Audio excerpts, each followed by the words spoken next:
Thank you so much. Have a seat. Hey, y'all. Nice to see you. It is a special day, yeah, here on Katie, because we're going country. You know that song, I was country when country wasn't cool? Well, these days, country music is so cool, it's hot. 95 million Americans are country fans, and last year, for the first time, 5 of the top 10 best-selling albums were by country artists. Crossover stars like Taylor Swift and Carrie Underwood are leading the charge, filling arenas and hooking a whole new generation of fans. And now a new primetime drama is giving millions of viewers a glimpse at the flip side of country superstardom and giving one actress what some have called the role of a lifetime.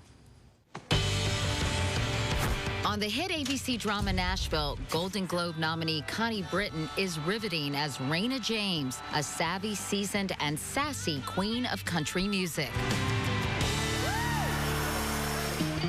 When we first met her, she was struggling to kickstart a stalled career and stagnant marriage. One idea is for you to co-headline with Juliet Barnes. Who goes on first? Yeah. Hayden Panettiere is Juliet, a sexy, fame-hungry pop country sensation who knows what she wants and knows how to get it. And what she wants is Raina's crown.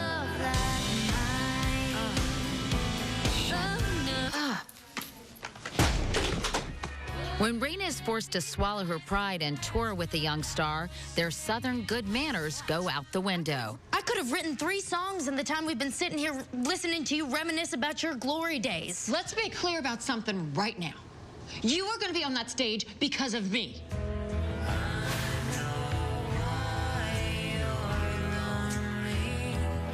And things get even more complicated when sparks fly between Raina and an old flame. Temptation, jealousy, secrets, and betrayal. Par for the course in Nashville, where business is everything, and everything's personal. Love that show, and please welcome the star of Nashville, Connie Britton.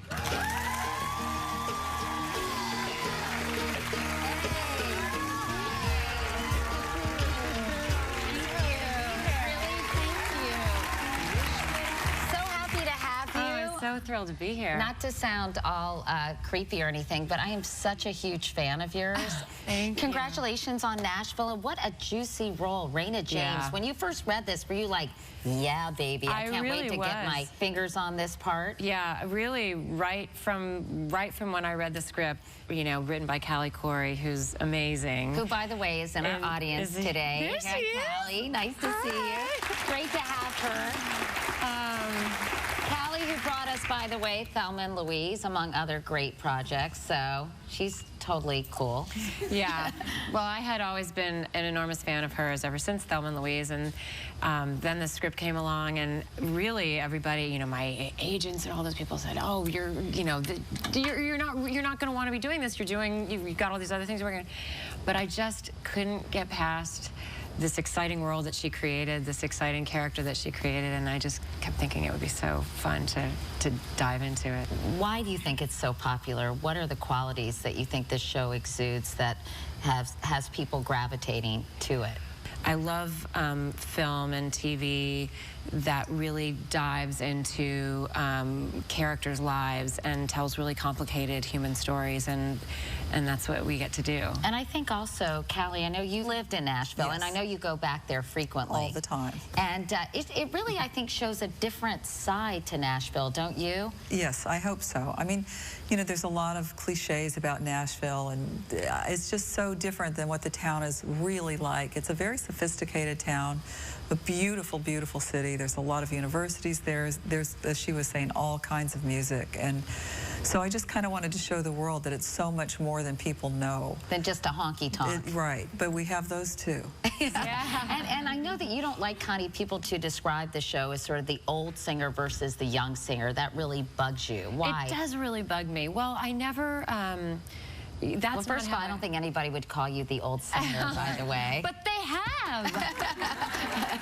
What's up with that? No, you know, I think that, first of all, when I read the pilot script that Callie wrote, I never saw it in those terms. I never saw the roles that way, you know.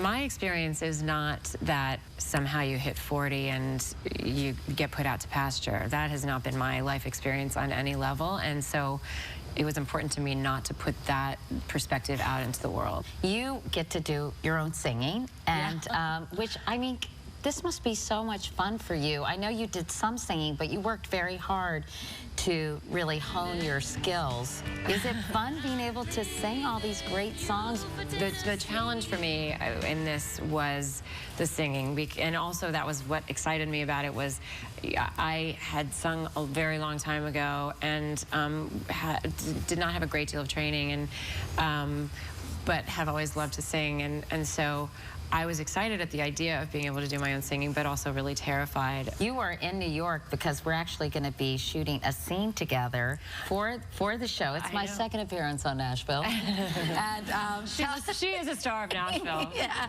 Tell me a little bit about. See, there I am in my first appearance, and see, I'm making her mad. Tell me a little bit about the scene that we're going to be shooting. So we're going to be shooting a scene. It's similar. The story is similar. We find Raina. My character is named Raina, and we find her in a very difficult point in her life. She's now going through a divorce, and people have started speculating on all kinds of possible things that could have happened in her marriage, and it's suggested to her that it might be a good idea to go on Katie's show to clear the air. Well, maybe you'll help me with my booking, so thank you very much, Connie, for writing, whoever wrote that into the script. Let me ask you about, is Raina based on anyone in particular? I know that you had a close encounter with a country star who thought she was the basis of the character. Right, well, it's because I actually did not base the character on anybody, but I ran into Reba on the plane, who has been so supportive and wonderful, and has really been a fan of the show. And she said, have you been reading all this stuff that you're playing me on your show? Which I hadn't been reading anything like that. And so I said, I'm just so you know, I'm not doing that, and because I couldn't tell if she thought it was a positive thing or a negative thing. Depending on the day in Raina James's life, it's either really awesome or really awful. Yeah. So I'm like, Reba, it would only be good. It would only be good. You have a very complicated part on television, but in real life, you're taking on an even more demanding role. You're a relatively new mom, so we're going to be talking about that right after this.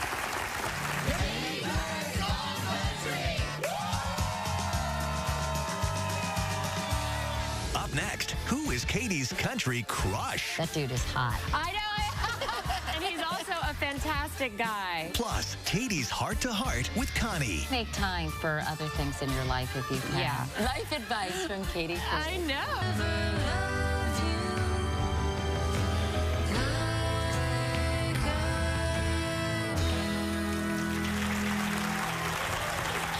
We're back with Connie Britton. That was Connie and co-star Charles Esten performing the duet No One Will Ever Love You from the ABC drama Nashville. It's one of the songs included on the new Nashville soundtrack. Before we get to the soundtrack, that dude is hot. I know. Katie just turned to me while the song was playing, and she goes, he's hot, right? And you said... And I was like, yeah, he is. And he's also a fantastic guy. Well, listen, I mean, you get to sing with him, and now all these songs are on this hit album, which is crazy. Actually, Callie has selected a vast majority of the music on the show. I mean, really nothing, all the songs are so carefully selected to go with each character and with each story. Everybody on our show is an incredible singer, except for me. But this is not, by the way, your first rodeo, Miss Britton, because you were nominated twice for an Emmy for your role as Tammy Taylor in the high school football drama Friday Night Lights. Great show. Such a great show. That was really the turning point for you professionally, wasn't it, that show? The funny thing is, and people forget this, I was actually in the movie Friday Night Lights first, which was also by Peter Berg, who created the TV show Friday Night Lights. And in the movie, it was Billy Bob Thornton who played the coach, and I played his wife. And mostly I ended up on the cutting room floor. So then when they decided to do the TV show, Pete Berg came back and said, hey, I'd like for you to play this role. And I thought, no way, that's not going to be any fun. I'm just going to end up on the cutting room floor again.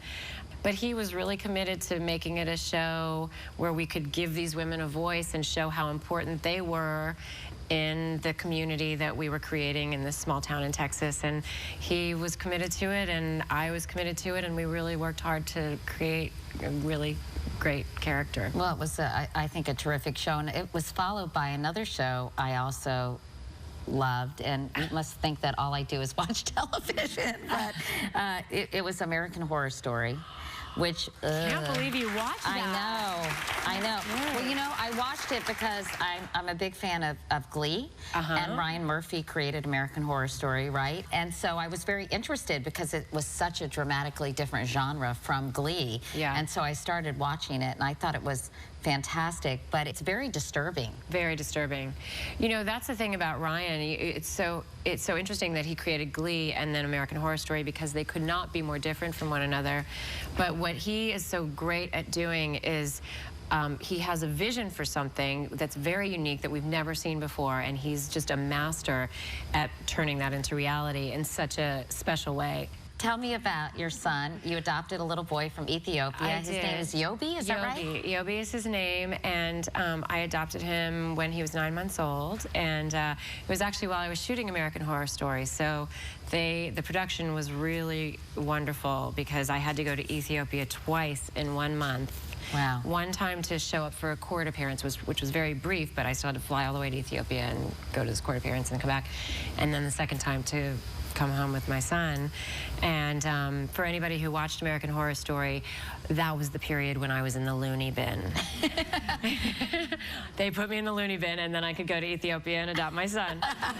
And was it a hard decision to become a single mom and to adopt a baby? It wasn't for me. I always knew that I wanted to be a mom, and I actually always knew that I wanted to adopt.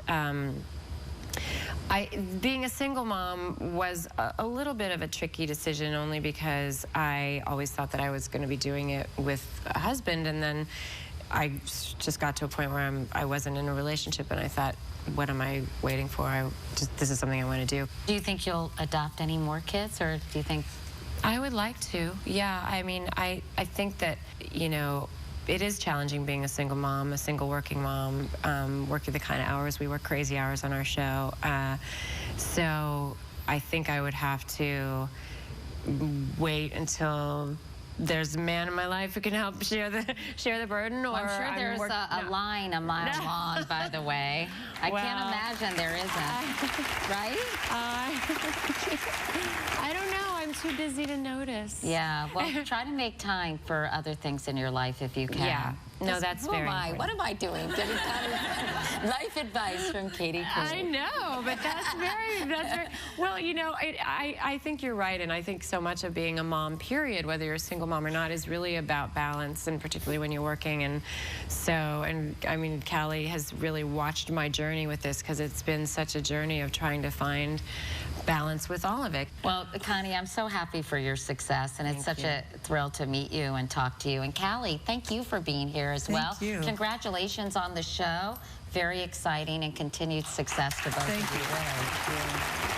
And Nashville airs Wednesdays at 10 p.m., 9 Central on ABC. And our salute to country music is just getting started. Up next, she's one of the most accomplished performers in the history of country music. You know who I'm talking about. Reba's here. That's right after